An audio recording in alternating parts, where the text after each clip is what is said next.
یو حدیث کې راځي امام بخاری نقل کړی د المفرد کې نبی صلی الله علیه وسلم پر منبر باندې خطون درې کړتي ویل شي امين به ویل امين او به ویل امين ویدل ویل شي یا رسول الله من خو ډېر عجیب کار وکړ مخکې د شکار نه کولې جبريل مال راغی او د شی ویل چې دا هغه انسان پوزه لري خوار شي ګرځنه دي شي برباد دي شي چې رمضان په د باندې تیر شو د بالکل بخنه ونی شي بما ویل امين ودا هغه انسان د پوزه د ګرځنه شي چې مور بلار لاندې کې یا پاغي کې یو د دوی کې بډا توبه او دغه خدمت ونی کې جنت لږه د وجنه داخل نشي ما ویل امين او اق انسان د پوزه د ګرځنه شو د خوار شي چې کله دغه خوا کې تیات کړی شو پتا باندې درود ونه وي ما ویل شي امين در محمد رسول الله موږ باندې حق دی حق ضروري او لازمي چې موږ په هغه باندې درود وایو خاص کر سره سره ما خام امام مسلم ابو داود ترمذی نسائی دارمی د ټول روایت نقل کړي دي رسول الله فرمای من صلى عليه واحده چې ما باندې یو کړ دي درود ویلې صلی الله علیه عشر رب العالمین په دې انسان باندې لس کرت رحمتونه راوري یو په لاسمانه او بل حدیث کې راغلی امام نصیر نقل کړي ابن ماجه نبی صلی الله علیه وسلم فرمایي چې اذا دخل احدكم المسجد چې کله تاسو کې یو کس جمعه ته داخل شي نو داري پر رسول الله باندې سلام وای او دی وای شي یعنی درود وای اللهم افتح لي ابواب رحمتك چې کله وځي نو به پر رسول الله باندې درود وای او د شي دی وای چې اللهم يلا ما بچ کړي د شیطان نه وای د شي انسان به د شیطان او دغه وسوسونه الله رب العزت به بچ ساتي یو حدیث کې راغلی دی ابو داود مسند احمد کې دا روایت دی نبی صلی الله علیه وسلم فرمایي چې لا تجعلوا بيوتكم مگر زوی د خپل کورونه قبرستان دا معنی چې بده کې تاسو تلاوت کوئ قبرستان کې خلک تلاوت نه کوي دویم دا معنی چې کله د ملما خو الله راغنو په هغه باندې خرچه وکا ک نور اسنی وبور باندې وسکه د شنی لګه قبرستان لاړ شي او بیرته راشي او به ویل چې ما باندې درود وایي تاسو دا درود چې دی دا مال راشي کوم ځکه چې تاسو وایي د ملائکه په واسطه باندې الله رب عزت دا ورسي زموږ محمد رسول الله باندې کې د ملائکه رابطه را یو رب تراولي یو حدیث کې راغلی دی امام احمد من نقل کړی دی مصدر د حاکم کې رسول الله فرمایي چې رب العالمین سم ملائکه هغه په اسمه باندې ګرځي او ورته وایي چې کله تاسو د حلقو د ذکر بری حلقو باندې ګرځي نو بعضی نور له وایي چې کله ذات لريږي د ذکر بری حلقو باندې لکه اسمه وسه دقه مجلس ځکه بهترین ذکر قران دی امام سیوطی شل معناګانې د ذکر کړي دی او شیخ وسره دوه معناګانې نوري ځای کړي دي دوه معناګانو باندې قران کې ذکر استعمال شوی دی ملائکه بلوي چې کینې وی چې کله دا قوم دعا غواړي نو ملائکه امین وای د دې په دعا باندې شو دی په محمد رسول الله باندې درود وای غویم وای ته دې چې دی فارغ شي وی چې کله داخله د مجلس فارغ شنه بیا د باز ملائکه باز نور له وای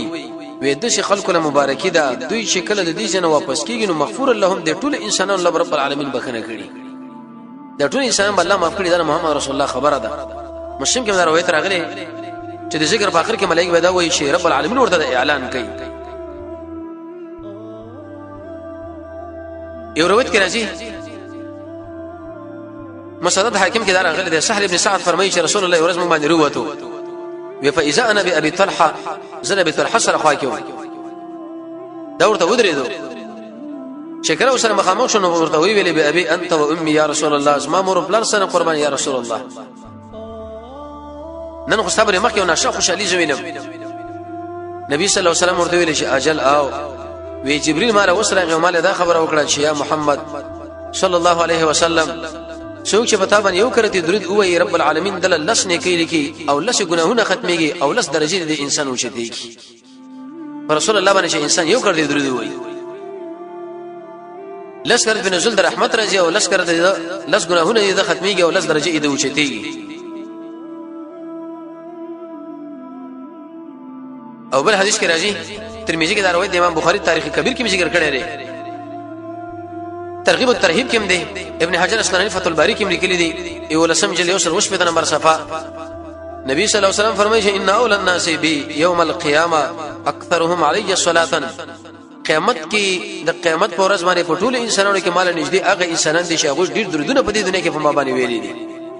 دا بر محمد رسول الله خو کې ډیر نږدې خلک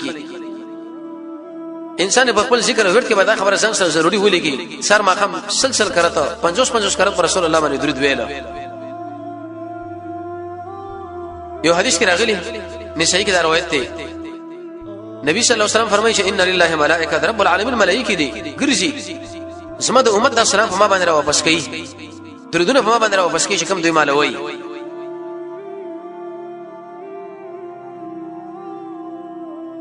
یو روایت راغلی مصدرک د حاکم کې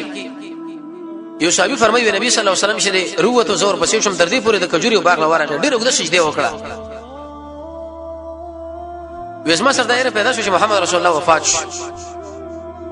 وې زور درالم قتل می جاغل اثر مبارک روشت کې ماته ویلې چې سوجل یا عبدالرحمن ول علی وې ما ورته ویل یا رسول الله دغه شي مسله دا وې ماته ویلې خبر نه مالو نه وې جبريل راغی مالې وې تعالی زیره درکو ما غدا رب العالمین شه دا خبره کړې ده چې کوم سړی پتا باندې درود وایي زه په رحمت را وروم او چې چا پتا سلام راولې غو زه په باندې سلام را لګم د مصیبتونو نبی بچکووا نبی صلی الله علیه وسلم په دې وخت کې سجده شکر هم کړی دا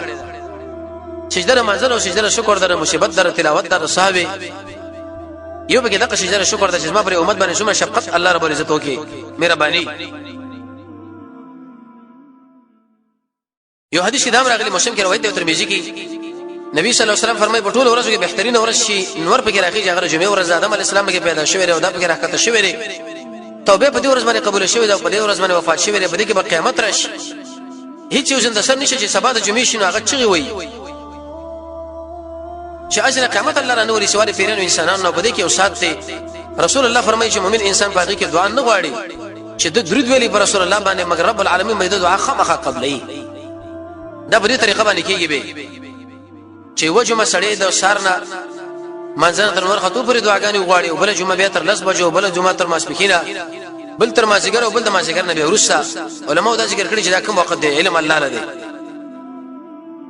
دلیل به دې باندې چې ټول حدیث کړه انسان سوچو کې نبی صلی الله علیه وسلم بکی د درود اوچت اهمیت ذکر کړی دی به حقیقت روایت را نقل کړی دی رسول الله فرمایي چې ما باندې د جمعې پر ورځ باندې درودونه زیات وایي وېزما د امت د درودونه ما باندې د جمعې پر ورځ باندې پیش کیږي د ملائکه په واسطه باندې